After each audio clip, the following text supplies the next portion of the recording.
Welcome to Just Revise. No lectures, just pure revision. Before we move ahead, let's quickly solve the questions we left in the last video. Question number 1. Consider the following statements. The wind which blow between 30 degree north, 60 degree south latitudes throughout the year are known as westerly.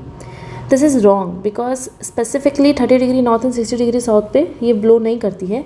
इसकी जो range है वो 30 degree and 60 degree latitude in both the hemisphere है. ठीक है. The moist air masses that cause winter rains in the northwestern region of part of India are part of westerlies. This is correct. So only 2 is the answer. Consider the following statement. Land breeze blow during the day while sea breeze blow during the night. During the night, the slope of mountain cool faster than the valley, causing mountain breeze. Okay, so first one is wrong of course. As you can see, land breeze जो होती है वो night में आकर करती है और जो सी ब्रीज होती है वो डे के टाइम पे आकर करती है. And second option is correct. Like in ये जो लिखा है the slope of mountain cools faster than the valleys causing the mountain breeze. This is correct. So answer is 2 only. Next is consider the following statements. The ITCZ is a low pressure zone where the trade winds converge. This is correct. It is located at the equator and remains stationary throughout the year. Equator के पास है. This is correct. Stationary throughout the year. This is wrong क्योंकि अर्थ का movement होता रहता है ना, तो ये भी थोड़ा थोड़ा शिफ्ट करता रहता है. तो A is the answer. Which of the following is a local cold local wind? इसका आंसर मिस्ट्रल है. You have to revise it. Like ये सिर्फ रट्टे वाली चीज़ है. ठीक है. With reference to atmospheric circulation, consider the following pairs. Hartley, equator to 30 degree, correct. Rising at equator and sinking at 30 degree, correct. Ferrel 30 to 60 degree, this is correct. Sinking at 30 and rising, sinking at 60 and rising at 30. This is wrong क्योंकि sink तो 30 पे कर रही है ना, तो rise कैसे कर सकती है 30 पे? This is wrong. Polar 60 to 90, rising at 60 and sinking at 90, this is correct. तो answer is B, 1 and 3, right? Now let's move forward with today's topic. Okay, अगर एयर में ह्यूमिडिटी होगी तो रेनफॉल होगी. What is humidity? Humidity is amount of water vapour in air. ठीक है. जो ही okay whenever we जब भी हम एक पानी को गर्म करते हैं, ठीक है, तो क्या होता है कि आप नोटिस करेंगे जब भी आप पानी गर्म करते हैं तो एक ग्लास को अगर आप ज़्यादा देर तक हीट करते हैं तो सिर्फ आधा ग्लास पानी ही बचता है उसके अंदर. ठीक है. तो होता क्या है, जब ज़्यादा हीट दी जाती है किसी भी चीज़ को तो क्या होता है, फॉर एग्ज़ाम्पल हेयर वाटर, जब ज़्यादा हीट दी जाती है वाटर को तो क्या होता है, पहले तो वो गर्म करता है, उसके बाद आफ्टर अ सर्टेन टाइम वो गर्म नहीं करता, वो क्या करता है H2 मॉलिक्यूल को ब्रेक करने लग जाता है. ठीक है. और फिर क्या होता है, मॉलिक्यूल ब्रेक होता है और उसके बाद वो जो लिक्विड चीज़ हमारी पानी है वो गैस में कन्वर्ट हो जाता है. तो जो हीट हम दे रहे हैं, पहली हीट जो होगी वो दी जाएगी टू वार्म द वाटर. ठीक है. फिर जो हम और कंटिन्यूसली हीट देते जा रहे हैं वो हीट का यूज़ कहाँ होगा? वो हीट का यूज़ होता है first that heat is known as latent heat, hidden heat, जो क्या करती है लिक्विड को गैस में कन्वर्ट करती है. ठीक है. एंड उसको हम इवोपरेशन कहते हैं. ठीक है, कि पानी गैस में बदल गया. जो हमारा मटका होता है पीने वाला, उसमें पोर्स होते हैं बाहर की साइड. ठीक है. अब जब हम उसे धूप में रखेंगे इन सनलाइट तो हीट आएगी. ठीक है. तो होता क्या है, let me just explain you. हाँ, ठीक है. तो होता क्या है, ये मटका है. ठीक है. इसमें बाहर पोर्स होते हैं. ठीक है. पोर्स में ऑफकोर्स पानी होगा. ठीक है. तो अब जब सन आता है और इस पर हीट सनलाइट आती है, टेम्परेचर बढ़ता है, तो ये जो वाटर ड्रॉपलेट्स है ना, यहाँ पर जितनी भी सन की एनर्जी है वो यूज़ होती है इन वाटर ड्रॉपलेट्स को वार्म करने में, सेकेंड स्टेज उनका H2 मॉलिक्यूल को ब्रेक करने में, तीसरा इनको ही लिक्विड से गैस में कन्वर्ट में करने के लिए. And till the time this is all happening बाहर. ठीक है. मटके के बाहर हो रहा है, तो जो अंदर का पानी है it is safe from this heat and it is cool. ठीक है. तो इसलिए अगर मटका कंपेरेटिवली अगर आप धूप में रखोगे with pores outside, like pores होते ही हैं ज़्यादा, देख कुछ मटके होते हैं जिनके जो पोर्स होते हैं वो बंद हो जाते हैं, तो उनमें ये नहीं काम करेगा. तो पोर्स वाला अच्छा मटका जो होता है अगर आप उसे धूप में रखोगे तो अंदर का पानी कूल मिलेगा आपको. ठीक है। वैसे ही गर्मी में आपकी बॉडी हीट होती, आपकी बॉडी में गर्मी लगती है तो आपकी बॉडी का टेम्परेचर ज़्यादा होता है, एवापोरेशन ज़्यादा होता है, तो कूलिंग इफेक्ट ज़्यादा होता है, ठीक है। तो जो स्वेट है, जो लिक्विड है, वो गैस में कन्वर्ट हो जाता है, इसलिए आपको ठंडा लगता है जब when you touch each other sweat में, ठीक है। तो एवापोरेशन का डायरेक्ट रिलेशन है कूलिंग इफेक्ट से। जितना ज़्यादा एवापोरेशन होएगा, दैट मीन्स जितनी ज़्यादा हीट है वो यूज़ हो रही है लिक्विड से गैस में कन्वर्ट करने के लिए, that means you will feel more cool, ठीक है। तो evaporation is directly proportional to cooling effect, ठीक है। जितनी ज़्यादा हीट होगी उतना ज़्यादा इवापोरेशन होगा, जितना ज़्यादा इवापोरेशन होगा उतनी ज़्यादा कूलिंग होगी, ठीक है।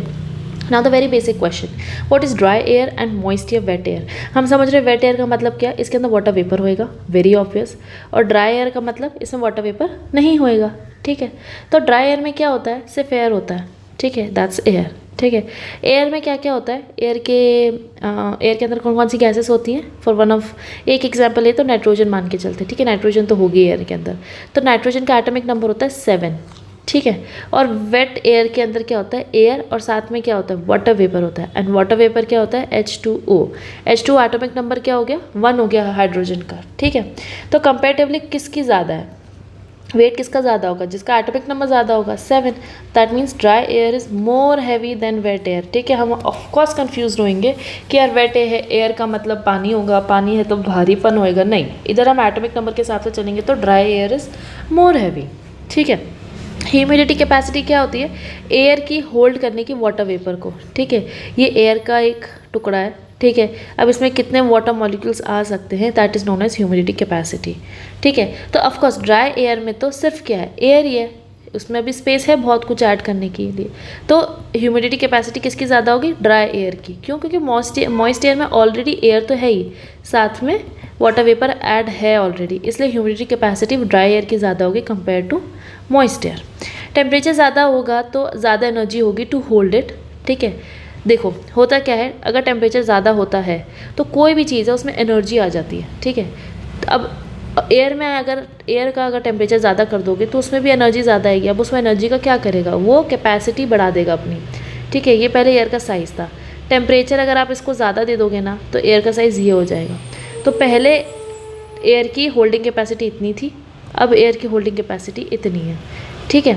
तब होल्डिंग कैपेसिटी ज़्यादा आ गई तो वाटर वेपर रखने की जगह भी ज़्यादा बन गई ऑटोमेटिकली, ठीक है। तो ह्यूमिडिटी भी ज़्यादा हो जाएगी, कि ज़्यादा वाटर वेपर होगा तो ज़्यादा ह्यूमिडिटी होगी, ठीक है। Now what is absolute humidity, बस एक स्पेसिफिक नंबर बता दिया है और उसे कह दे कि वो एब्सोल्यूट ह्यूमिडिटी है। अगर ह्यूमिडिटी 10 ग्राम सेंटीमीटर क्यूब होती है, अगर ह्यूमिडिटी इतनी होती है तो उसे हम एब्सोल्यूट ह्यूमिडिटी कहते हैं, ठीक है। टेम्परेचर कम होगा तो कैपेसिटी कम होगी, ठीक है। मतलब कैपेसिटी कम कैसे होगी, जैसे एनर्जी मिली नहीं उसे एक्सपैंड होने के लिए एयर को कि अपने अंदर स्पेस बना सके, तो कैपेसिटी ऑटोमेटिकली कम हो जाएगी, ठीक है। तो ड्राई एयर हो, जैसे ड्राई एयर होती है, ठीक है, और ये विंटर्स में होता है, ठीक है। तो विंटर्स में इसलिए एयर ड्राई होती है ना, तो हमारी बॉडी को ड्राइनेस फील होती है, और इस वजह से हम फिर वैसलीन्स यूज़ करते हैं, है ना, लोशंस यूज़ करते हैं, दैट्स द रीज़न, ठीक है। क्योंकि एयर ही ड्राई हो चुकी होती है, ड्राइनेस होता है हर जगह।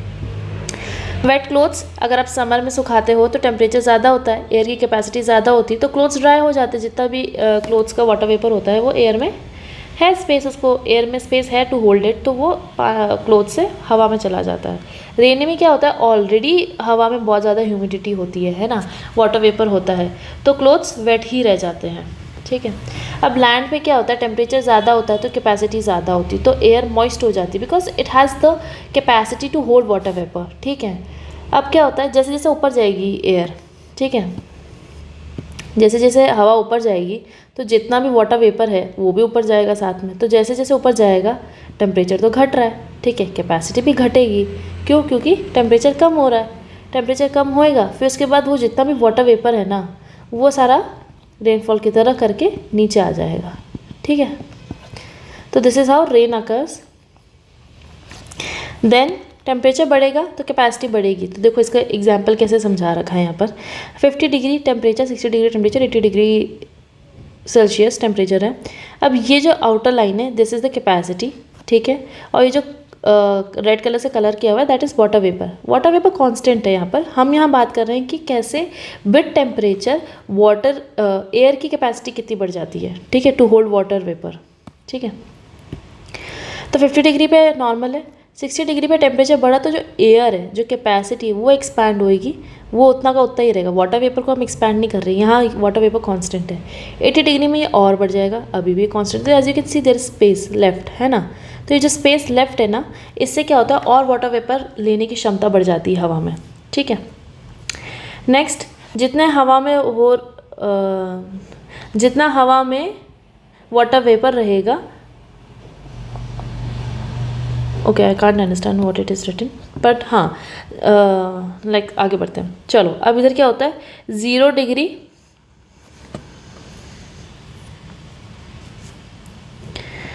हाँ 0 डिग्री, 30 डिग्री, 60 डिग्री, 90 डिग्री। अब 0 डिग्री पे क्या होता है, टेम्परेचर ज़्यादा होता है, कैपेसिटी ज़्यादा होता है। जैसे जैसे हाइट बढ़ेगी टेम्परेचर घटेगा, और फिर उसके बाद क्या होगा, क्लाउड्स की कैपेसिटी घटेगी, रेनफॉल हो जाएगा, ठीक है। सेम हैपन्स एट 60 डिग्री, ठीक है।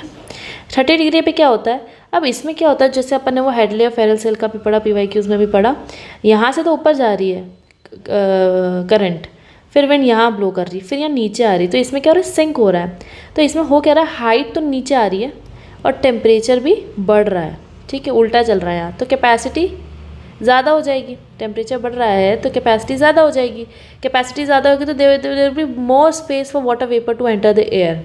तो स्पेस है तो रेनफॉल अभी नहीं होगी यहाँ पर, ठीक है, अंडरस्टूड। जहाँ टेम्परेचर ज़्यादा है वहाँ वाटर वेपर की कैपेसिटी बढ़ जाती है एयर में आने की, उस वजह से रेनफॉल वहाँ नहीं होती है। तो ये मैंने पढ़ा था रेन शैडो पिछले वीडियोस में, कि भाई विंड ऊपर जाएगी, हाइट बढ़ेगी, टेम्परेचर घटेगा, कैपेसिटी। अब उसका रिलेशन मैंने कैसे बताया था आपको उस दिन, कि देखो हाइट बढ़ी, टेम्परेचर घटा, वो सॉलिडिफाई होकर नीचे बारिश हो जाती है। तो इधर क्या है, एक्चुअल में मोर डिटेल में कॉन्सेप्ट क्या कहता है कि हाइट बढ़ेगी, टेम्परेचर घटेगा, कैपेसिटी कम होएगी एयर की टू होल्ड इट, और फिर वो रेनफॉल हो जाएगी, ठीक है। और जब यही हवा यहाँ से घूम के इधर नीचे की साइड आएगी तो व्हाट विल हैपन, टेम्परेचर बढ़ेगा, हाइट घटेगी, ठीक है। और अगर टेम्परेचर बढ़ रहा है तो कैपेसिटी बढ़ रही है, तो there is more space for water vapour in the air and rainfall नहीं होगी, ठीक है। एंड मैंने बताया था कि इनको क्या कहते हैं, विंडवर्ड साइड, और ये कौन सी साइड होती है, do tell me in the comment sections, ठीक है। एंड इस पूरे इफेक्ट को क्या कहते हैं, like this process is known as what, ठीक है। I have 2 questions for you. 1, एक विंडवर्ड और लीवर्ड साइड बताइए क्या है, ओके आई टोल्ड यू, ठीक है। Tell me what is windward side, which side is the windward side, which is leeward side, and इस पूरे को क्या कहते हैं, ये जो होता है इवेंट, इसको क्या कहते हैं, ठीक है। जहाँ बारिश होती है उसे कौन सा साइड कहते हैं, जहाँ बारिश नहीं होती उसे क्या कहते हैं, do tell me in the comment sections, right. Now let's move, relative humidity क्या होती है। रिलेटिव ह्यूमिडिटी का मतलब है कि वो एयर के कंपैरिजन में, रिलेटिव में ह्यूमिडिटी कितनी है एयर के अंदर in percentage, that is known as relative humidity. इसका फॉर्मूला होता है, it is a mathematical term. इसका फॉर्मूला क्या होता है, देखो परसेंटेज में बात हो रही थी तो इधर इंटू 100 आ जाएगा, absolute humidity divided by air की कैपेसिटी। एब्सोल्यूट ह्यूमिडिटी अभी हमें ऊपर पढ़ा, इट्स अ मैथमेटिकल थिंग, ठीक है, अपॉन एयर कैपेसिटी जितना आएगा that is known as relative humidity. और अगर सिंपल सरल भाषा में बोलो तो रिलेटिव ह्यूमिडिटी का मतलब क्या होता है कि उस एयर मास में अकॉर्डिंगली कितनी ह्यूमिडिटी है, ठीक है। नेक्स्ट, रिलेटिव ह्यूमिडिटी का डायरेक्ट रिलेशन है रेनफॉल से। अगर रिलेटिव ह्यूमिडिटी ज़्यादा होगी, ठीक है, दैट मीन्स, अच्छा इसको और सिंप्लीफाई करते हैं। रिलेटिव ह्यूमिडिटी, रिलेटिव वर्ड से वैसे लगा रखा है, अगर अपन उसको सिर्फ वैसे देखें कि जितनी ज़्यादा ह्यूमिडिटी होगी उतने ज़्यादा रेनफॉल के चांसेस होते हैं। रिलेटिव विद इसका मतलब ये है कि अकॉर्डिंग टू एयर मास, अगर एयर मास इतना है, ह्यूमिडिटी पूरी भर गई है, तो रेनफॉल आने के ज़्यादा चांसेस है। रिलेटिव ह्यूमिडिटी लो है, ये हाई है, ठीक है। रिलेटिव ह्यूमिडिटी लो है, दैट मीन्स वाटर वेपर कम है। अगर वाटर वेपर कम है तो there is more space left, है ना, तो रेनफॉल होने के चांसेस नहीं है, ठीक है। रिलेटिव ह्यूमिडिटी सिर्फ वर्ड है जो सुनने और देखने में हैवी लगता है, but it is very simple, it is humidity only, ठीक है। दैट मीन्स कि वाटर वेपर कितना है एक एयर मास में। देन लैंड पे क्या होता है, टेम्परेचर ज़्यादा होता है तो कैपेसिटी ज़्यादा होती है, तो RH कम होता है। अब रिलेटिव ह्यूमिडिटी कम होगा, क्यों, क्योंकि कैपेसिटी ज़्यादा है, मतलब एयर इतना है और वाटर वेपर इतना ही है, अभी इतनी स्पेस बाकी है, तो RH कम है। If you are getting me, ठीक है। नहीं समझ में आ रहा है प्लीज़ वीडियो को वापस से देखो, समझ आएगा, इट इज़ वेरी इजी, ठीक है। टर्म्स ऐसी लग रही हैं पर है बहुत आसानी है सब कुछ, ठीक है। वापस करते हैं इसको। लैंड में क्या होता है, धूप आती है, टेम्परेचर ज़्यादा होता है, लैंड ज़्यादा गर्म होता है, टेम्परेचर ज़्यादा होता है तो कैपेसिटी ज़्यादा होती है, कैपेसिटी ज़्यादा है like we have more space कि वाटर वेपर और आ सकता है, तो अभी RH इसका कम चल रहा है तो रेनफॉल नहीं होगी। एयर में क्या होता है, टेम्परेचर कम हो रहा होता है, कैपेसिटी कम हो रही होती है। अब कैपेसिटी कम हो रही है, what that means, water vapour होता है, कैपेसिटी कम हो रही है, मतलब वो जो एयर का साइज़ है वो छोटा हो रहा है, ठीक है। तो RH बढ़ गया तो रेनफॉल मैक्सिमम होने के चांसेस हैं। अब एक क्वेश्चन देखो, higher the RH less chance of rain. RH का मतलब मैंने क्या बताया, आप समझो, सॉल्व टू सॉल्व ह्यूमिडिटी होता है सिर्फ, ठीक है। तो अगर ह्यूमिडिटी ज़्यादा है दैट मीन्स वाटर वेपर ज़्यादा है तो ऑफकोर्स चांसेस होंगे बारिश होने के, है ना। तो लेस चांस ऑफ रेन तो हो ही नहीं सकता ना, the statement is false. What is dew point, देखो ड्यू पॉइंट एक मिनिमम टेम्परेचर की बात कर रहा है, ठीक है। जब एयर सैचुरेट हो जाती है, सैचुरेट मतलब क्या होता है, बस करना, हिंदी में लाइक इससे ज़्यादा अब नहीं हो सकता, मेरा हो गया, सैचुरेशन वो होता है। तो अब इधर किसका होने की बात हो रही है, ठीक है। जब एयर इस जो एयर होती है और जो उसमें वाटर वेपर कंटेंट होता है ये दोनों बराबर हो जाए कि भाई पूरा भर चुका है एयर वाटर वेपर से, अब इसमें कुछ और ऐड नहीं हो सकता, तो that is known as saturation, ठीक है। सैचुरेशन हो गया तो अब इसमें ये क्या कहना चाहता है कि मतलब अब और जगह नहीं है, दैट मीन्स कैपेसिटी कितनी है, ज़ीरो। कैपेसिटी ज़ीरो क्यों है, क्योंकि वाटर वेपर मैक्सिमम हमारा फिलअप हो चुका है। तो वाटर वेपर को हम क्या कह देंगे, RH कह देंगे या ह्यूमिडिटी।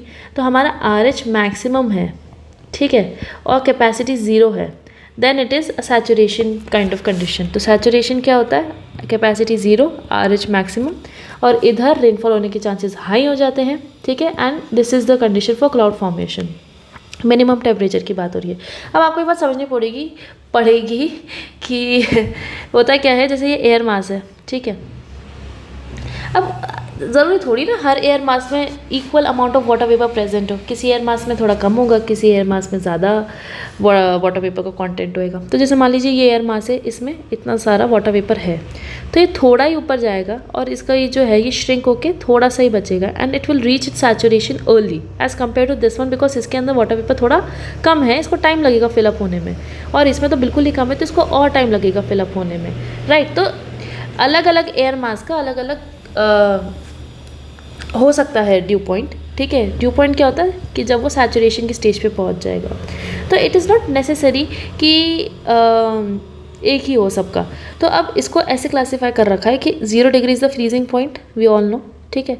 तो अगर फ्रीजिंग पॉइंट के नीचे ड्यू फॉर्मेशन हो रही है, ठीक है, फ्रीजिंग पॉइंट के नीचे अगर ड्यू फॉर्मेशन हो रही है तो इट इज़ आगे आएगा, मैं बताऊंगी। ये रहा 0 डिग्री पे अगर फ्रीजिंग पॉइंट होता है सॉरी, अगर क्या होता है 0 डिग्री पे फ्रीजिंग पॉइंट है, अगर उसके नीचे ही ड्यू पॉइंट की फॉर्मेशन हो रही है तो जो रेनफॉल होगी ना वो वाटर ड्रॉपलेट्स के फॉर्मेट में होगी, और अगर ड्यू पॉइंट ऊपर आ रहा है तो रेनफॉल जो होगी वो क्रिस्टल फॉर्मेशन में होगी, क्योंकि इट इज़ वेरी ऑब्वियस कि टेम्परेचर कम होएगा तो that will change the state, धीरे धीरे करके लिक्विड से सॉलिड, सॉलिड से सुपर सॉलिड, ऐसे बनता जाएगा, तो वाटर ड्रॉपलेट्स एंड क्रिस्टल, ठीक है।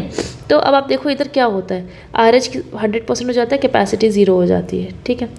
मॉलिक्यूल बिल्कुल कॉम्पैक्ट हो जाता है, ठीक है। और जब ड्यू पॉइंट आ जाता है तब क्लाउड फॉर्मेशन होती है। व्हाट इज़ क्लाउड फॉर्मेशन है, क्लाउड फॉर्मेशन का इधर साइंस का टेक्निकल वर्ड है कंडेंसेशन, जो हम स्टार्टिंग से पढ़ते आ रहे हैं, लाइक फ्रॉम जब से हमने साइंस सीखी है, कंडेंसेशन, एवापोरेशन, ये सब हमने पढ़ रखा है। कंडेंसेशन होता क्या है, that is conversion of gas into liquid, ठीक है। तो अभी तक तो मैं यही कह रही थी कि गैस ऊपर जाएगी, वो एयर ऊपर जाएगी, तो उसके बाद क्लाउड कैसे बना, बारिश कैसे आई, लिक्विड कैसे आ रहा है, जब गैस ऊपर जा रही तो लिक्विड कैसे नीचे गिर रहा है, तो इट इज़ कंडेंसेशन। होता क्या है, जब ये सैचुरेशन पॉइंट पे पहुंच जाता है तो ये जो गैस है ना ये लिक्विड में कन्वर्ट हो जाती है एंड देन रेनफॉल आती है, ठीक है। अच्छा हमने पढ़ा था एवापोरेशन, एवापोरेशन क्या होता है, लिक्विड का गैस में कन्वर्ट होना, ठीक है। एवापोरेशन इज़ लिक्विड का गैस में कन्वर्ट करना, जैसे अपन पानी गर्म करते हैं। कंडेंसेशन क्या होता है, क्लाउड फॉर्मेशन में इसका ज़्यादा नाम लिया जाता है, ये क्या होता है, गैस से लिक्विड होना, ठीक है। सब्लिमेशन क्या होता है, सॉलिड से गैस में बदल जाना, जो हम बहुत एक फेमस एग्जांपल है नैप्थलीन बॉल्स का, ये हम सिंक में रखते हैं ताकि स्मेल ना आए और पेस्ट कंट्रोल एजेंट की तरह भी इसे यूज़ किया जाता है, ठीक है। विंटर में टेम्परेचर कम होता है, कैपेसिटी कम होती है, RH ज़्यादा होता है, तो ड्यू पॉइंट है ना जो जल्दी आ जाता है। मैंने क्या कहा, कैपेसिटी सबकी अलग अलग होती है, अगर कैपेसिटी कम है तो जल्दी ड्यू पॉइंट आ जाएगा, ठीक है। तो क्लाउड फॉर्मेशन हो जाती है, तो फॉग आ जाता है लैंड के ऊपर, तो ठीक है। जल्दी सैचुरेशन आ जाता है। समर में क्या होता है, जो ड्यू पॉइंट है वो आपको ऊपर मिलेगा। क्यों? क्योंकि टेम्परेचर ज़्यादा होता है, कैपेसिटी ज़्यादा होती है, आरएच कम होता है, तो वो ऊपर मिलेगा, उसको टाइम लगेगा पूरा फिलअप होने में, सैचुरेट होने में। ठीक है, मॉर्निंग में भी टेम्परेचर ज़्यादा है, कैपेसिटी ज़्यादा है, आरएच कम है, तो रेनफॉल नहीं होगी। विंटर में क्या होता है कि टेम्परेचर ऑलरेडी कम है, कैपेसिटी कम हो जाती है, आरएच उसका ज़्यादा हो जाता है, तो आपको नीचे मिल जाएगा ड्यू पॉइंट उसका, मतलब कभी कभी आपको ज़मीन पे मिल जाएगा, है ना, कोहरा और ये सब इसी का एग्जाम्पल है। वील स्टडी इट फॉरवर्ड, अभी आएगा। अब प्रेसिपिटेशन कंडीशंस क्या होती है? प्रेसिपिटेशन का मतलब है रेन। ठीक है, I have seen many people getting confused, rain को ही प्रेसिपिटेशन कहते हैं। ठीक है, देखो उसके लिए क्या होना चाहिए, आरएच मैक्सिमम होना चाहिए, भरा हुआ होना चाहिए वो जो एयर मास है with full of water vapour. ठीक है, कैपेसिटी ज़ीरो हो जानी चाहिए, बिल्कुल बिल्कुल खचाखच सैचुरेट हो जाना चाहिए। ठीक है, ड्यू पॉइंट आ ही जाएगा ऑफकोर्स, जब ये दोनों कंडीशन होगी तो ड्यू पॉइंट होगा ही, सैचुरेशन हो ही जाएगा। ये सब होने के बाद भी आपकी बारिश ना आए, ऐसा हो सकता है। These are the conditions. पर इसके ही बराबर एक और कंडीशन है, that is having of hydroscopic nuclei. ठीक है, क्या होता है हाइड्रोस्कोपिक न्यूक्लियाई? छोटा सा पार्टिकल होता है हवा के अंदर जो अट्रैक्ट करता है और एब्जॉर्ब करता है वाटर वेपर को टू फॉर्म क्लाउड ड्रॉपलेट्स। देखो आपको ऐसा लगता होगा पर ऐसा होता नहीं है। जो पानी हवा में लटक रहा है ना, ये सिर्फ ऐसे अपने आप से नहीं लटका हुआ है। They have particles inside them जिनकी वजह से दे आर बाइंड टुगेदर और ये एक वाटर ड्रॉपलेट फॉर्म हो रहा है। ठीक है, तो ये छोटे छोटे जो पार्टिकल्स हैं ये क्या होते हैं? ये होती है डस्ट। ठीक है, ये होती है स्मॉग पार्टिकल्स जो हम रिलीज़ करते हैं पोल्यूशन के और ये सब। तो हाइग्रोस्कोपिक न्यूक्लियाई होता है। ठीक है, तो इसलिए कहते हैं कि पहली रेन जो होती है ना सीज़न की, उसको अवॉइड करनी चाहिए। ठीक है, क्योंकि उसमें बहुत ज़्यादा गंदगी होती है, क्योंकि ऑफकोर्स पूरे साल की गंदगी हवा में रहती है एंड ऑल, और फिर जब पहली बारिश होती है तो वो वाटर वेपर के साथ बिल्कुल नीचे आ जाती है पूरा, फिर आपको सब कुछ जितना भी मैला होता है वो बिल्कुल क्लीन लगने लग जाता है। That is why it is said कि फर्स्ट रेन को अवॉइड करना चाहिए सीज़न की। ठीक है, सारी कंडीशंस कभी भी मिल जाएगी, जैसे आरएच मैक्स हो जाएगा, कैपेसिटी ज़ीरो हो जाएगी। ठीक है, ड्यू पॉइंट आ जाएगा। लेकिन अगर हाइग्रोस्कोपिक न्यूक्लियाई नहीं होगा, अगर हवा में पार्टिकल्स नहीं होंगे तो रेनफॉल होने के चांसेस नहीं है। तो जब ऐसा होता है कि सब कुछ है लेकिन हाइड्रोस्कोपिक न्यूक्लियाई नहीं है, तो उसे कहते हैं सुपर सैचुरेटेड एयर, क्योंकि उसने सैचुरेशन की क्राइटेरिया को तो फुलफिल कर ही रखा है ना।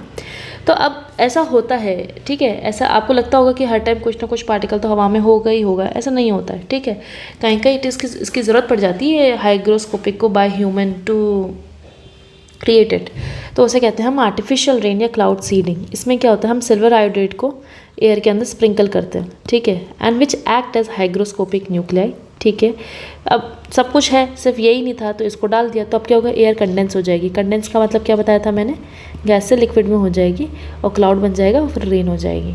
ठीक है, जितने ज़्यादा हाइग्रोस्कोपिक न्यूक्लियाई होंगे उतने ज़्यादा कंडेंसेशन फास्ट होएगा। ठीक है, अब इक्वेटोरियल और पोलर पे कम डस्ट होती है। ठीक है, क्यों इक्वेटोरियल पे कम क्यों होती है? पोलर को तो समझ आता है वहाँ कुछ है ही नहीं, इतना सब बर्फ़ से ढका हुआ है, no nothing like that. Equatorial पे क्यों नहीं होती? इक्वेटोरियल पे तो रहते भी हैं लोग, क्योंकि यहाँ टेम्परेचर ज़्यादा होता है। ठीक है, तो यहाँ बारिश होती रहती है। टेम्परेचर ज़्यादा होता है, लो प्रेशर क्रिएट हो जाता है, ऊपर हवा चली जाती है, क्लाउड्स फॉर्मेशन होता है, बारिश हो जाती है। तो यहाँ तो ऑलमोस्ट धुलता ही रहता है पूरा अपना जो इन्वायरमेंट है, तो डस्ट बैठेगी कहाँ, रुकेगी कहाँ? ठीक है, वेयर एज एक सब ट्रॉपिक और टेम्परेट रीजन में क्या होता है, ज़्यादा डस्ट होती है। ठीक है, तो अब कंडेंसेशन का वेरी क्लासिक एग्जांपल जो हम सब ने स्टार्टिंग से पढ़ा है, एंड समटाइम्स मेरे जैसे लोग इसको नहीं समझ पाते अंटिल एंड अनलेस इसे ढंग से पढ़ाया ना जाए, कि जब यार हम ठंडा पानी ग्लास में लेते हैं तो यार उसके आसपास ही वाटर ड्रॉपलेट्स कैसे आ जाती हैं। मतलब for a very long time मुझे नहीं समझ आया था, but here it is now, आ चुका है, and I will explain you guys also. तो इसमें क्या होता है ना यार, देखिए जैसे कि ये अपना ग्लास है। ठीक है, इसमें हमने डाल दिया कोल्ड वाटर, क्या होगा, अभी जो आसपास का एरिया है ग्लास के, इसकी जो हवा है ये भी ठंडी हो जाएगी। ठीक है, अब हवा आसपास की हवा ठंडी हो गई, वेरी ऑब्वियस है। आप कभी भी देखो कि आप कोई भी चीज़ जो ठंडी होती है ना, उसको हल्का सा आसपास का जो हवा है वो ठंडा हो जाता है।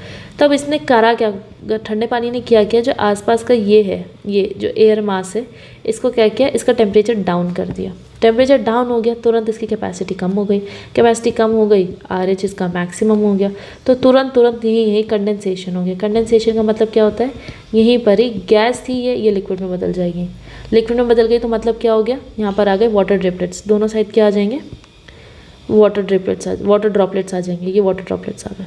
ठीक है, अब इसको कुछ तो चीज़ चिपकने के लिए है ना, तो हाइड्रोस्कोपिक न्यूक्लियाई क्या है हमारा, वो हमारा ये ग्लास बनेगा। ठीक है, ये इसके चिपक के आ जाएंगे।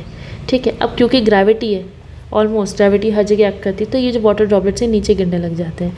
And this is the thing जो होती है। तो whenever I see now cold water का ग्लास, मुझे तुरंत ही कॉन्सेप्ट याद आ जाता है। ठीक है, आपको भी आएगा अब। नेक्स्ट, हाइड्रोस्कोपिक न्यूक्लियाई जो होता है कार में भी लगता है, मतलब हाइड्रोस्कोपिक न्यूक्लियाई कौन कौन एक्ट करता है, जैसे यहाँ पर तो ग्लास एक्ट कर रहा था, तो कार भी एक्ट करती है, लीव्स भी एक्ट करती है। मॉर्निंग में कार के ऊपर आइज़ आ जाती है। ठीक है, और नाइट क्योंकि टेम्परेचर कम होता है, कैपेसिटी कम होती है, RH ज़्यादा होता है, तो कंडेंसेशन हो जाता है और ड्यू ड्रॉप्स की फॉर्मेशन हो जाती है। अगर ज़्यादा ही टेम्परेचर कम होएगा तो फ्रॉस्ट बन जाएगी।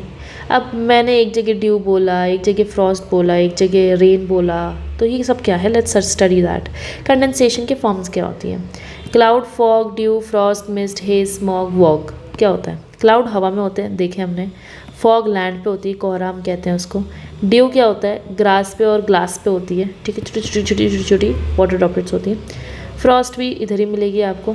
ठीक है, स्नोई आइसी होगी। मिस्ट और हेज़ अभी अपन पढ़ते हैं, ये ड्यू के रिलेशन, फॉग के रिलेशन में ही है। ठीक है, स्मॉग क्या होती है, स्मोक प्लस फॉग। स्मॉग क्या होता है, डस्ट पार्टिकल्स जो इंडस्ट्रीज़ रिलीज़ करती हैं वो उसका मिक्सचर हो जाता है। Vog is volcanic eruption plus fog. ठीक है, अब विजिबिलिटी, अगर आपको 1 किलोमीटर से कम दिख रहा है तो हम उसे कोहरा कहते हैं, दैट इज़ फॉग। अगर 1 से 3 किलोमीटर तक का दिख रहा है तो मिस्ट कहते हैं। 3 से 5 किलोमीटर को हेज़ कहते हैं। मैंने इसे ऐसे याद किया कि देखो, सबसे कम वाले को तो कोहरा कहते हैं, अपन खुद ही कहते हैं कोहरा या नहीं चल पाएंगे। ठीक है, तो सबसे मिनिमम 1 किलोमीटर का। ठीक है, और हेज़ सबसे ज़्यादा वाला कि चलो लंबा लंबा दिख रहा है, 3 से 5 किलोमीटर का तो अपन को दिख रहा है। बीच का हो गया M मिडल, M से M मिस्ट। ठीक है, तो इट इज़ फॉग, मिस्ट और बचा हुआ हेज़। ठीक है, फॉग है, कोहरा दिखता ही नहीं अपन को, तो ये सबसे कम डिस्टेंस वाला है। ठीक है, अब प्रेसिपिटेशन फॉर्म की बात करेंगे तो rainfall, snowfall, hailstorm, sleet, drizzle, virga. ये क्या होता है, रेनफॉल हमें पता है बारिश होना, स्नोफॉल हमें पता है स्नोफॉल होना। हेलस्टॉर्म क्या होता है, होता क्या है कि जैसे ये अपना बादल है। ठीक है, अब इधर से नॉर्मली सारा प्रोसेस होकर कंडेंसेशन होकर नीचे गिर रहा है, पानी चुपचाप गिर रहा है। होगा क्या कि देखो हमने पढ़ा था ना कि विंड ऐसे होती है। ठीक है, और ऐसे करंट होते हैं। तो होता क्या है ना कि जैसे ये ड्रॉपलेट नीचे आता है ना, तो ये करंट आता है और इसको ऊपर धक्का मार देता है। ठीक है, तो ये फिर से ऊपर चला गया, अब ये फिर से ऊपर प्रोसेस में जा रहा है। दैट मीन्स इसके लिए हाइट बढ़ेगी, टेम्परेचर घटेगा, तो जो वाटर ड्रॉपलेट इतना था वो अब इतना हो जाएगा, क्योंकि टेम्परेचर कम हुआ और इसको और टाइम मिल गया, तो ये और इसने अपनी लेयर बना दी, तो ये और भारी हो गया।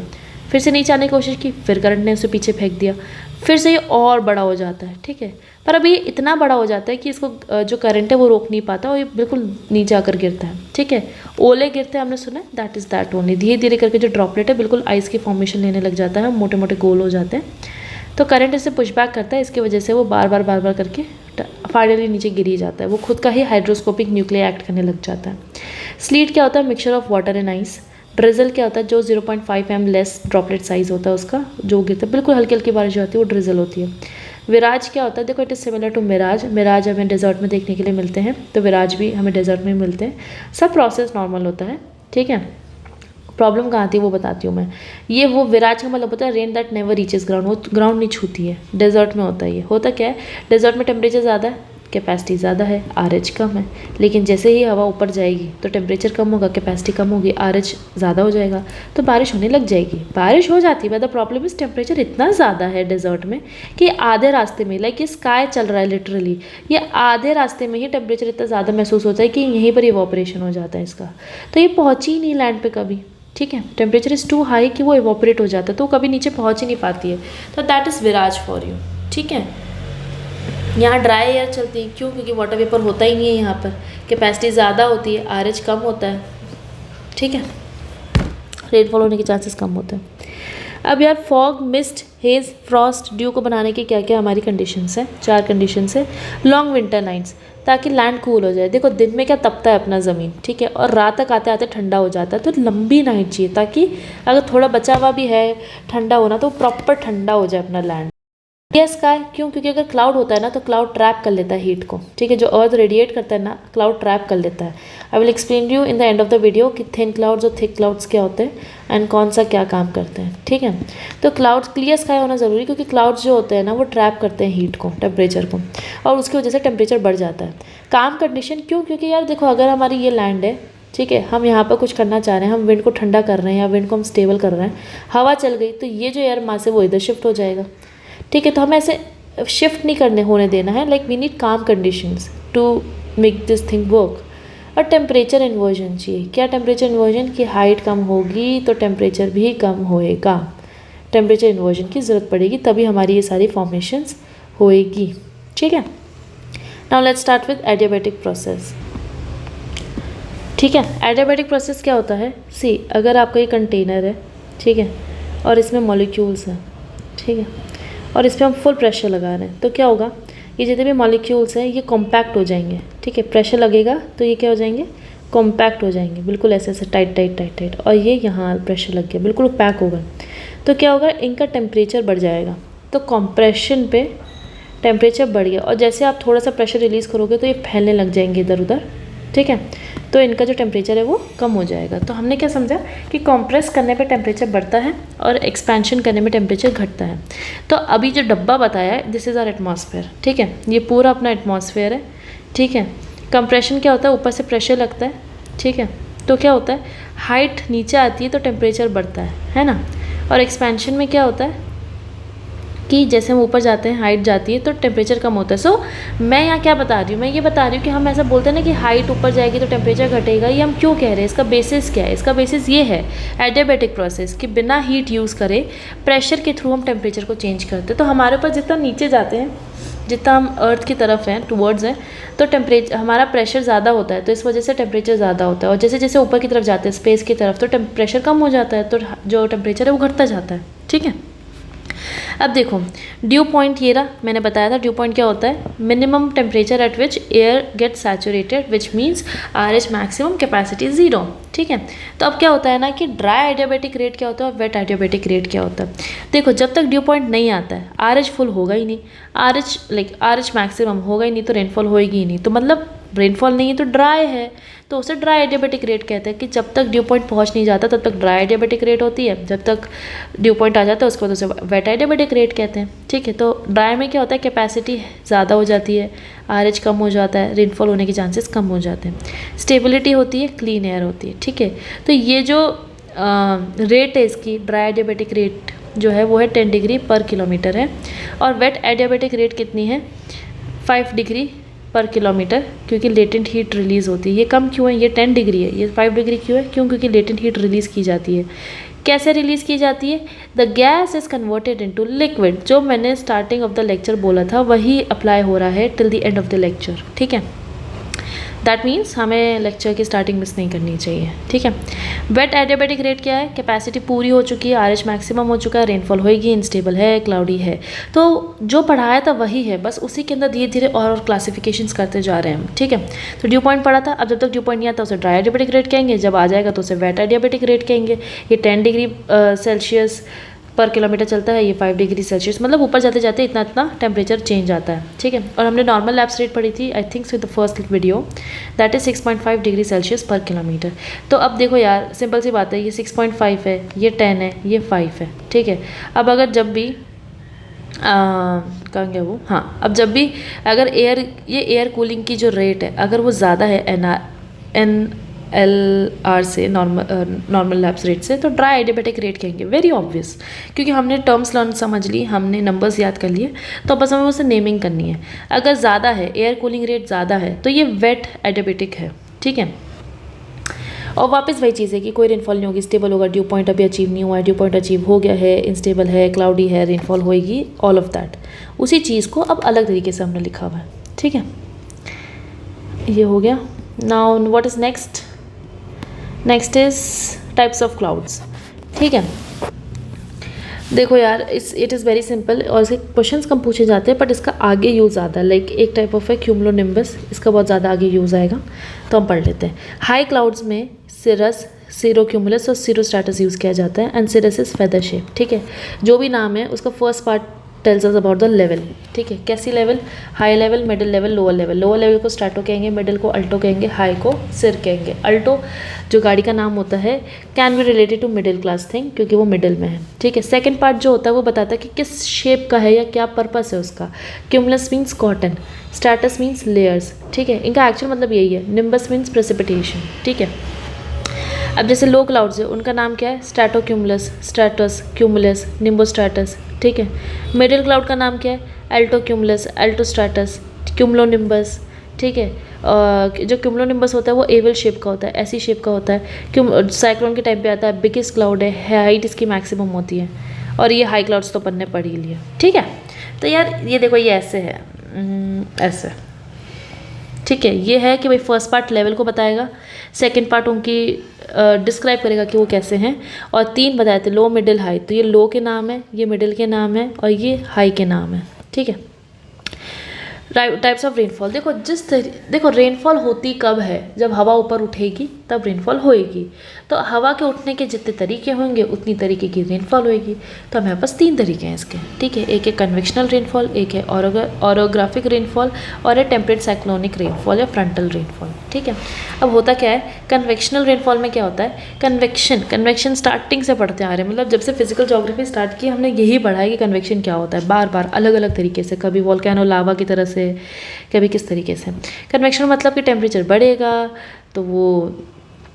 बढ़ेगा तो जो गैस है वो ऊपर आएगी। ठीक है, गर्म चीज़ ऊपर आती है। ठीक है, इसलिए आपने जब भी देखोगे, जब भी आप पैन में पानी गर्म करते हैं तो जैसे आप ऊपर टच करते हो, चेक करते हो कि पानी गर्म हुआ है कि नहीं हुआ, वो लगता है गर्म हो गया, पर नीचे से वो ठंडा होता है, क्योंकि वो कन्वेक्शन हो रहा होता है, वहाँ पर कन्वेक्शन हो रहा होता है उस टाइम पे, कि जो गर्म चीज़ है वो ऊपर आ रही होती है। ये आपको काफ़ी 10th क्लास की बुक्स में मिल जाएगा, जैसे वाटर ड्रॉपलेट्स हैं।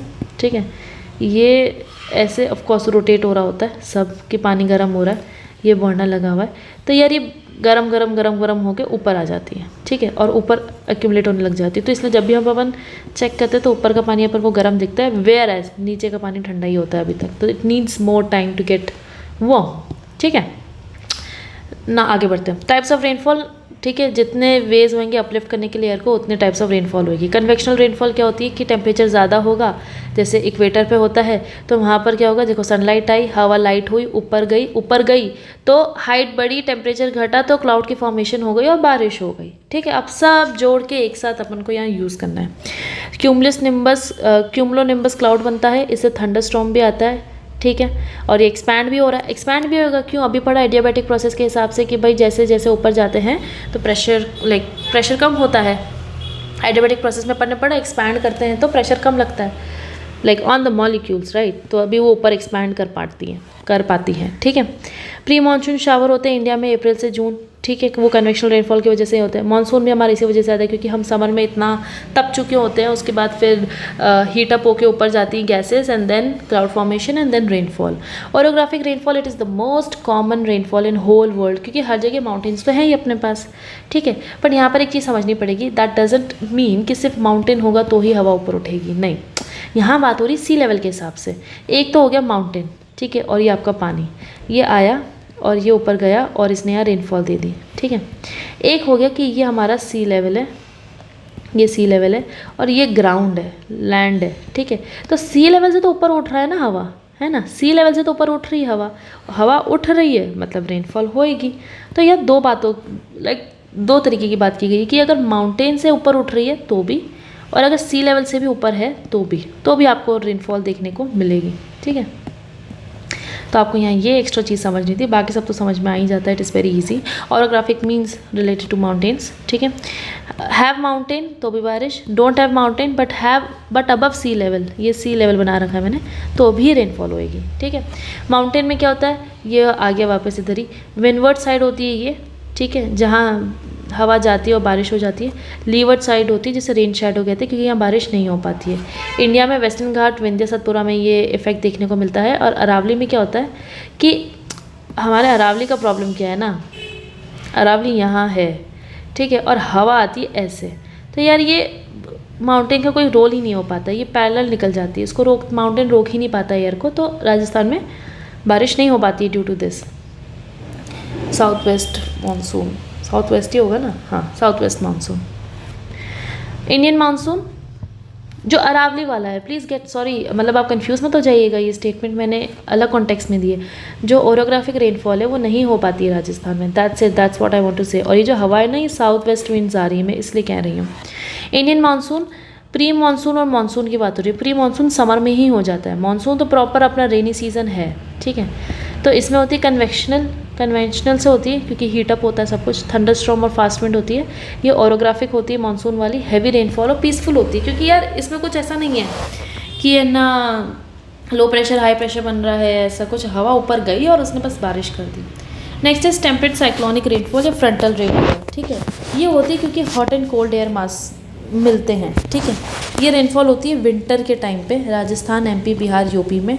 अब उसमें होता क्या, सिंपल सी बात है, ये दो हवा के मासेस हैं, एयर मास है, ये हॉट है ये कोल्ड है, तो ऑफकोर्स सी बात है जब दोनों भिड़ते हैं ना तो उसको फ्रंट कहते हैं। ये जो जहाँ ये भिड़ रहे हैं इसे फ्रंट कहते हैं। ये वॉर के टाइम से यूज़ आता है वर्ड कि एक टीम यहाँ से भिड़ रही है, एक टीम यहाँ से भिड़ रही है, तो यहाँ भिड़ रही है, इसे फ्रंट कहते हैं। तो of course it is very obvious, मैंने स्टार्टिंग से ही बोला कि हॉट वाला ऊपर उठेगा, ये ऊपर उठ गया मतलब हवा ऊपर उठ गई, हवा ऊपर उठ गई मतलब रेनफॉल होएगी, तो ये हो गई फ्रंटल रेनफॉल, ठीक है।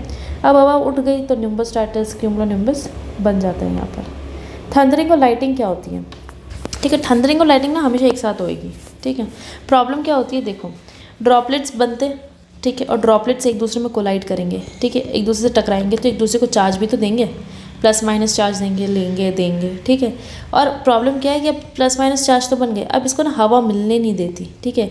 ये बीच में एयर होती है, ठीक है, प्लस माइनस को मिलने नहीं देती, but of course you know plus minus attract करते, तो ये कोशिश करते हैं एक साथ आने के लिए।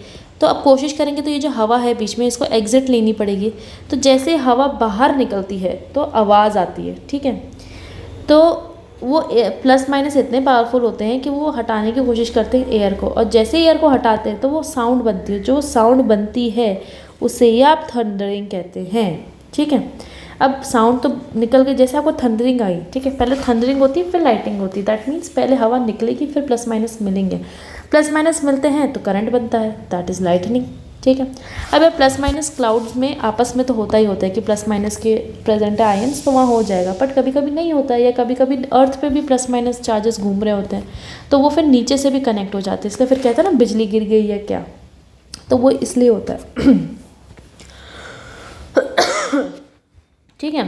तो इससे बचने के लिए फिर अर्थिंग की जाती है, जैसे हर घर में की जाती है कि एक्स्ट्रा करंट होता है तो वो अर्थ में चला जाए, तो ये भी उसी का ही है एक एक्सटेंडेड थिंग कि हाँ अर्थिंग करी जाती है, डिस्क होती है जो सारे एक्स्ट्रा आयंस को अब्जॉर्ब कर देती है। व्हाट इज़ क्लाउड बर्स्ट, दो टॉपिक्स हैं, I will try to finish it in 2-3 minutes. Cloud burst क्या होता है, ये माउंटेन एरियाज़ में होता है, इसकी कंडीशन से you have to remember it. 1 घंटे में 100 सेंटीमीटर या फिर 100 mm बारिश होनी चाहिए, एरिया 20 से 30 स्क्वायर किलोमीटर होना चाहिए।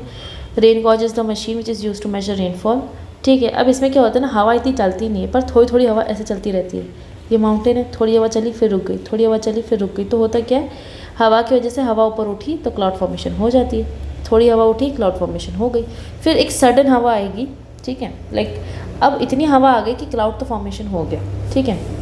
थोड़ी सी और हवा चाहिए कि बस अब बारिश हो ही जाए, टेम्परेचर थोड़ा कम हो और बारिश हो ही जाए, तो वो हल्की सी विंड आती है और फिर अचानक से सडन रेनफॉल हो जाती है, ठीक है, और तुरंत ही फास्ट कंडेंसेशन हो जाता है और सडन रेनफॉल हो जाती है।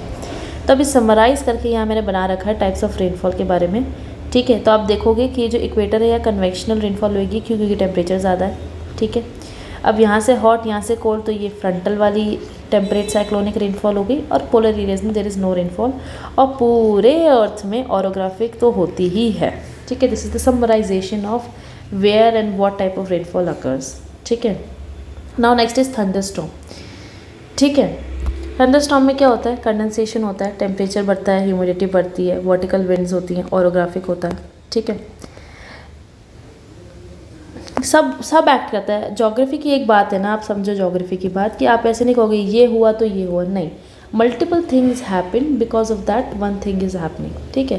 तो थंडरस्टॉर्म में यही होता है कि टेम्परेचर बढ़ता है, एयर राइज करती है, एयर के अंदर वाटर ड्रॉपलेट्स होते हैं, फिर कंडेंसेशन होता है, फिर प्रेसिपिटेशन होता है, फिर वाटर ड्रॉपलेट्स गिरती हैं, ठीक है। और फिर साथ में लाइटनिंग भी होती है, साउंड भी होता है। अगर ज़्यादा हाइट बढ़ाओगे, लाइक अगेन उसको भेजोगे वापस ड्यू टू द करंट, वापस जाएगी तो हेल स्टॉर्म बन जाएगा, ठीक है। और अच्छा खासा मॉइस्चर होगा तो थंडर स्टॉर्म आ जाएगा, डस्ट स्टॉर्म भी आ सकता है, ठीक है। अब जैसे टोर्नाडो आता है मिडल एल्टीट्यूड्स में, वही चीज़ tornado is comes on land, ठीक है। वही चीज़ सी पे आ जाए तो उसे कहते हैं वाटर स्पाउट, ठीक है। Then okay, so what happens is, जो बहुत ऊपर ऊपर क्लाउड्स होते हैं ना, उनके अंदर वाटर ड्रॉपलेट्स नहीं होती क्योंकि टेम्परेचर बहुत लो होता है, तो उनकी आइस क्रिस्टल फॉर्मेशन हो जाती है क्लाउड्स के अंदर, ठीक है। तो क्लाउड्स के अंदर अगर आइस क्रिस्टल्स होते हैं तो ऑफकोर्स सन तो उसके ऊपर आएगा, सन उसके ऊपर आता है तो वो उसको क्या कर देती है, रिफ्रैक्ट कर देती है। There is a difference between reflect and refract. If you know it, do comment down and let me know, ठीक है। बहुत ही बेसिक कॉन्सेप्ट है साइंस का and you should know it. Reflection is different and refraction is different, हमें ये 10th class में पढ़ाया जाता है, ठीक है। तो जो सर्विस क्लाउड्स हैं, मतलब ये ऊंचाई वाले जो बिल्कुल हाईएस्ट हाइट पे होते हैं, वो आइस क्रिस्टल्स होते हैं उन क्लाउड्स के अंदर, तो रिफ्रैक्शन ऑफ लाइट होता है, ठीक है। और उससे सन हैलो बनता है which is also known as 22 degree halo, ठीक है। फॉर एन इमेजिनेशन पर्पस ये क्लाउड है, ये आइस क्रिस्टल है, ये आया और ये रिफ्रैक्ट हो गया, तो इट इज़ यहाँ पर जो बनता है दैट इज़ सन्स हैलो या 22 डिग्री हैलो, ठीक है। Next last topic is high clouds versus low clouds, ठीक है। लो क्लाउड्स थिक होते हैं, ठीक है, वो रिफ्लेक्ट करते हैं सनलाइट टू स्पेस, ठीक है। अब इसमें यार होता क्या है ना कि जो लो क्लाउड्स होते हैं ना वो रिफ्लेक्ट कर देते हैं, और जो जो लो क्लाउड्स होते हैं वो रिफ्लेक्ट कर लेते हैं स्पेस पे, एक्सीलेंट रिफ्लेक्टर्स होते हैं, ये वार्म रखते हैं अर्थ को, ठीक है। ये don't stop long waves energy from escaping the space, helps earth cooling, ठीक है। इसमें मैं क्या बताना चाहती हूँ, अब ये देखो, जो लो क्लाउड्स होते हैं ना वो मोटे होते हैं, ठीक है, मोटे होते हैं, ये सन की रिफ्लेक्ट कर देते हैं। रिफ्लेक्ट मतलब जैसे सन ने यहाँ पर रेज भेजी तो इसको ये बाहर फेंक देंगे कि हमें नहीं चाहिए, ठीक है। और अर्थ जो रेडिएशन निकालता है ना, ये उसको भी कहता है हाँ तुम बाहर चले जाओ, ठीक है। तो बेसिकली जो थिक वाले होते हैं ना, दे अलाउ कि तुम बस जाओ बाहर, ठीक है, भले वो सन की रेडिएशन हो या अर्थ से निकलती हुई रेडिएशन हो। वेयर एज जो थिन वाले होते हैं वो यार एब्जॉर्बेंट वाला काम करते हैं, ठीक है, वो बस रखना चाहते हैं उन सब चीज़ों को। थिन होते हैं, रिफ्लेक्ट नहीं करते हैं ज़्यादा, सी है, थिन होते हैं, रिफ्लेक्ट नहीं करते हैं ज़्यादा, जितनी भी सन की वार्मथ है वो ये रख लेते हैं अपने पास, ठीक है। कोल्ड क्लाउड होते हैं, ट्रैप्स मोर एनर्जी, ठीक है, एनर्जी ट्रैप कर लेते हैं और इनकी वजह से लैंड वार्म होती है। तो अगर आपको कभी भी पतले क्लाउड्स दिखे तो इसका मतलब ये नहीं कि उनमें दम नहीं है या फिर ये हल्के हैं, इनसे क्या होगा, उल्टा ये वाले जो होते हैं ये टेम्परेचर बढ़ा देते हैं अर्थ का, ठीक है, क्योंकि ये ट्रैप कर देते हैं। वेयर एज जो मोटे मोटे क्लाउड्स होते हैं, they allow radiation to pass away, in fact they reflect the sun radiations जो आ रही होती है। देखो जो आ चुकी हैं उनको तो बाहर जाने का रास्ता दिखाते ही दिखाते हैं, और जो आ रही है नहीं आ रही उनको भी रिफ्लेक्ट कर देते हैं, ठीक है। तो जो थिक क्लाउड्स होते हैं वो बाहर की तरफ अपनी वेव्स को बाहर जाने की हेल्प करते हैं, वेयर जो थिन वाले हों वो ट्रैप करते हैं, जिससे हमारा जो लैंड है वो वार्म हो जाता है, ठीक है। वेयर थिक में जो हमारी लैंड है वो कूल रहती है, क्योंकि ऑफ कोर्स उसने सारी जो रेडिएशन है उसको रास्ता दे दिया बाहर जाने के लिए। सो या that's it for the video, I hope you like it. And हम एक बार 10 सेकेंड्स के अंदर देख लेते हैं किस किस के बारे में PYQs में बात की गई है। ड्यू ड्रॉप्स के बारे में बात की गई है, देन हमारी बात की गई है sulphate aerosol cloud thinning technique के बारे में बात हुई है, आर्टिफिशियल रेन के यहाँ पर जिक्र है ऑप्शंस में, क्लाउड बर्स्ट के बारे में बात की गई है, then we have water vapour के कॉन्टेक्स्ट में पूछा गया है, then we have thunderstorm. So yeah, that's it for the video. I hope you like it and please comment down the correct answers, and I will meet you in the next video with new topics. Till then, just revise.